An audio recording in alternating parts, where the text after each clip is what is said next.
এই পিচ্ছি দিঘি আছে, এখন তো অনেক বড় হয়ে গেছে।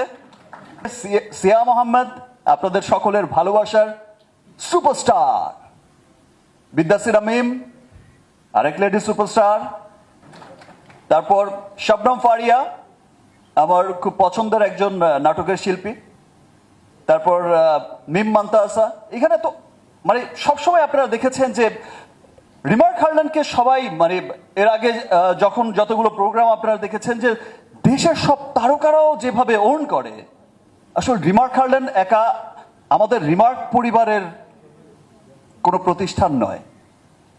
রিমার্ক হারল্যান্ড আমি এবং আমার রিমার্ক পরিবারের প্রত্যেকটা মানুষ, আমাদের চেয়ারম্যান স্যার থেকে শুরু করে আমাদের সব বোর্ড অফ মেম্বাররা এবং রিমার্ক পরিবারের সকল মানুষ যারা আমাদের ফ্যাক্টরিতে অক্লান্ত পরিশ্রম করে, যারা আমাদের মার্কেটিংয়ে অক্লান্ত পরিশ্রম করে, যারা আমাদের রিমার্কের অফিস সামলায়,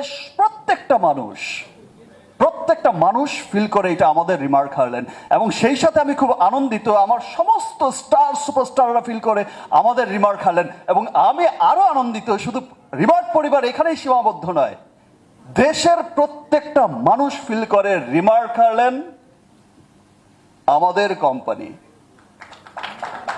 দেশের প্রত্যেকটা মানুষ ফিল করে যে রিমার্ক পরিবার, আমরা সবাই রিমার্ক পরিবার, এই কোম্পানিটা আমাদের। এই যে ভালোবাসা রিমার্কের প্রতি দেখিয়েছে, দ্যাটস ওয়াই রিমার্ক হারল্যান্ড এত ফাস্টেস্ট গ্রোয়িং কোম্পানি হয়েছে। এটা সকল দেশের মানুষের ভালোবাসাই হয়েছে। এবং দেশ বিদেশেও যারা আছে এত ভালোবাসা দেখাচ্ছে, এত ভালোবাসা দেখিয়েছে রিমার্ক হারল্যান্ডকে, এবং দেখিয়েই যাচ্ছে। এই ভালোবাসা দিনকে দিন বেড়েই যাচ্ছে। দেশের গণ্ডি পেরিয়ে দেশের বাইরে, এই দেশ থেকে ও দেশ, ও দেশ থেকে ও দেশ, উন্নত সকল দেশে ছড়িয়ে যাচ্ছে রিমার্ক হারল্যান্ডের নাম। তো এই ভালোবাসা অব্যাহত থাকবে ইনশাআল্লাহ। এবং একদিন পৃথিবীর যেই কোনায় দাঁড়িয়ে আছে, ইউরোপ, আমেরিকা, অস্ট্রেলিয়া মহাদেশ, যেই মহাদেশে যেই প্রান্তেই দাঁড়িয়ে আছে, প্রত্যেকটা মানুষ গর্ব করে বলবে, প্রত্যেকটা বাঙালি গর্ব করে বলবে যে এটা আমাদের রিমার্ক হারল্যান্ড।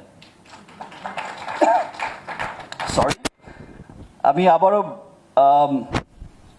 এখন ধন্যবাদ জানাতে চাই মেহেদী হাসান হৃদয়কে। অ্যাকচুয়ালি ও আমাকে নেয়, মানে আমি ওকে নেইনি, ওই আমাকে নিয়েছে।